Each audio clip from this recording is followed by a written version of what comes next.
me introduce myself.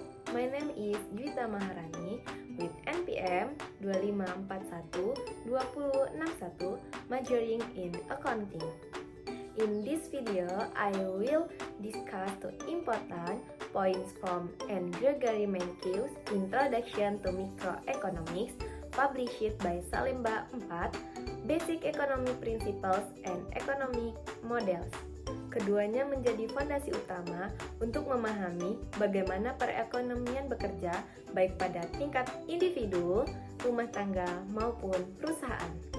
Sebelum masuk ke prinsip-prinsip dasar, mari kita pahami dulu apa sih ekonomi mikro itu. Menurut Mankiw, ekonomi mikro adalah cabang ilmu ekonomi yang mempelajari bagaimana individu dan perusahaan membuat suatu keputusan, serta bagaimana mereka berinteraksi di suatu pasar. Sederhananya, ekonomi mikro membahas bagian kecil dari perekonomian secara keseluruhan, seperti bagaimana harga terbentuk, bagaimana konsumen memilih barang, dan bagaimana produsen menentukan jumlah barang yang akan diproduksi. Contohnya, kenapa harga cabai bisa naik saat musim hujan? Atau kenapa toko memberi diskon besar-besaran di akhir tahun? Semua itu bisa dijelaskan melalui konsep ekonomi mikro, karena ada interaksi antara permintaan, penawaran, ataupun keputusan ekonomi di dalamnya. Menurut Gregory Mankiw, ada beberapa prinsip dasar ekonomi yang menjadi pedoman bagi para ekonom untuk memahami bagaimana manusia berpikir dan bertindak dalam kegiatan ekonomi.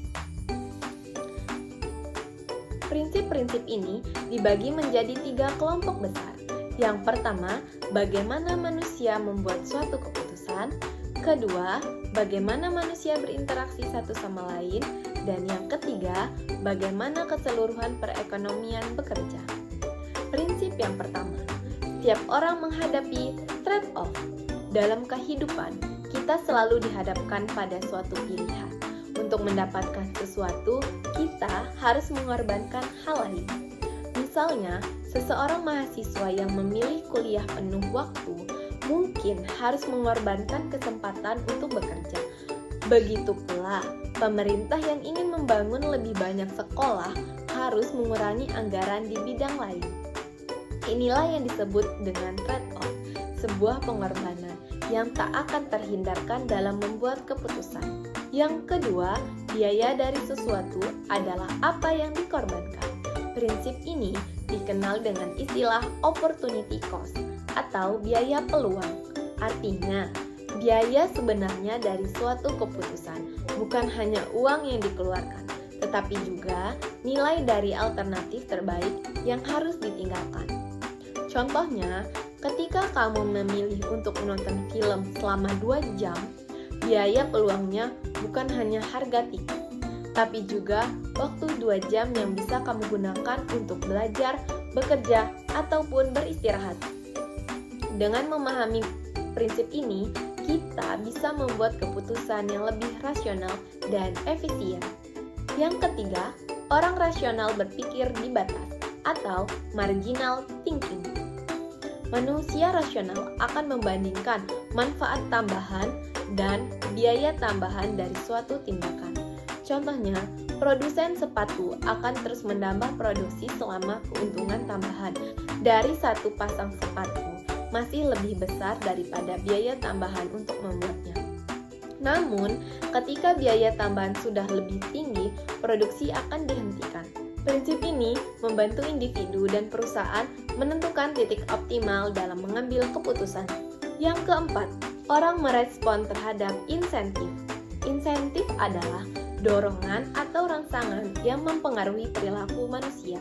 Mankiw menjelaskan bahwa perubahan insentif seringkali mengubah keputusan ekonomi. Misalnya, jika harga bensin naik tinggi, orang akan cenderung beralih ke kendaraan listrik ataupun transportasi umum. Sebaliknya, jika pemerintah memberikan subsidi pupuk, petani akan terdorong untuk menanam lebih banyak. Insentif bisa terbentuk keuntungan atau reward maupun hukuman atau punishment dan keduanya berperan besar dalam mengarahkan perilaku ekonomi. Yang kelima, pasar biasanya cara yang baik untuk mengatur aktivitas ekonomi. Menurut Menkyu, pasar memiliki mekanisme alami dalam mengatur interaksi antara pembeli dan penjual. Harga berfungsi sebagai sinyal, memberitahu produsen kapan harus menambah atau mengurangi produksi, dan memberitahu konsumen kapan sebaiknya membeli atau menunda pembelian. Contohnya, ketika permintaan tinggi dan stok sedikit, harga naik. Kenaikan harga memberi sinyal kepada produsen untuk memproduksi lebih banyak hingga keseimbangan baru tercapai. Inilah mengapa sistem ekonomi berbasis pasar sering dianggap efisien, karena mengalokasikan sumber daya tanpa harus dikontrol secara langsung oleh pemerintah.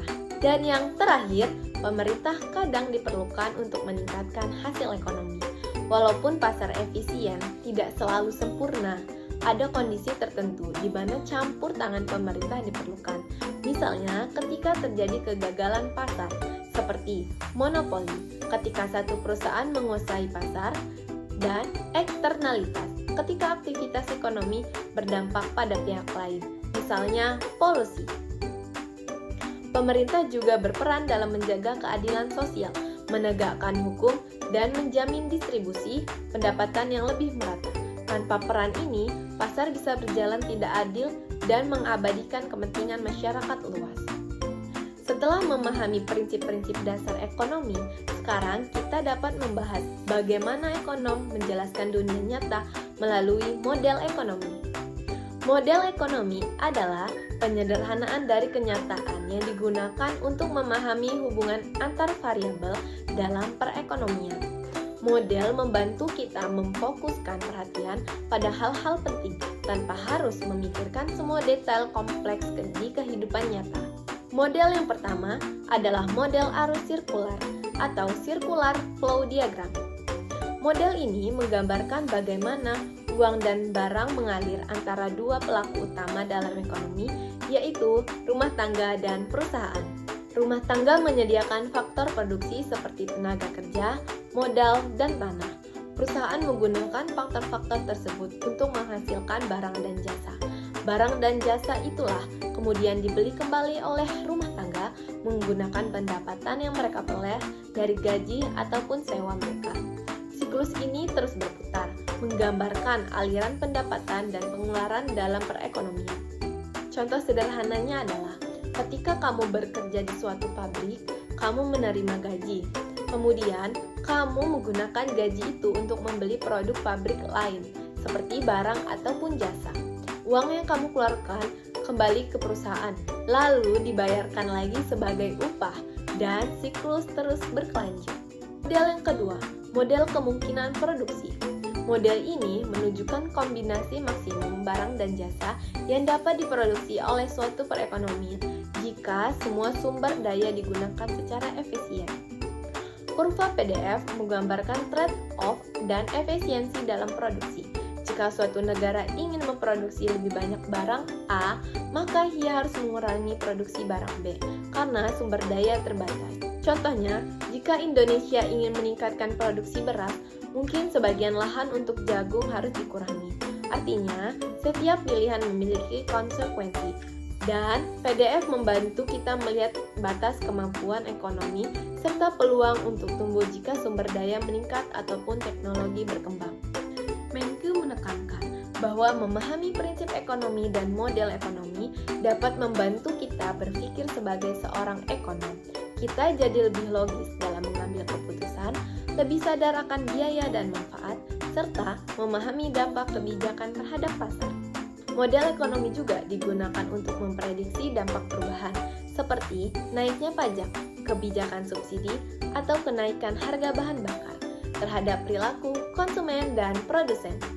Sebagai kesimpulan, prinsip-prinsip ekonomi mikro memberikan dasar berpikir tentang bagaimana individu dan perusahaan mengambil keputusan. Sementara, model ekonomi membantu kita memahami hubungan antar pelaku ekonomi secara lebih sederhana. Dengan memahami keduanya, kita bisa melihat bahwa ekonomi bukan hanya tentang uang, tapi juga tentang pilihan, efisiensi, dan keseimbangan dalam penggunaan sumber daya. Thank you for watching. Hopefully this video helps you understand the basic microeconomics more clearly. See you in the next discussion.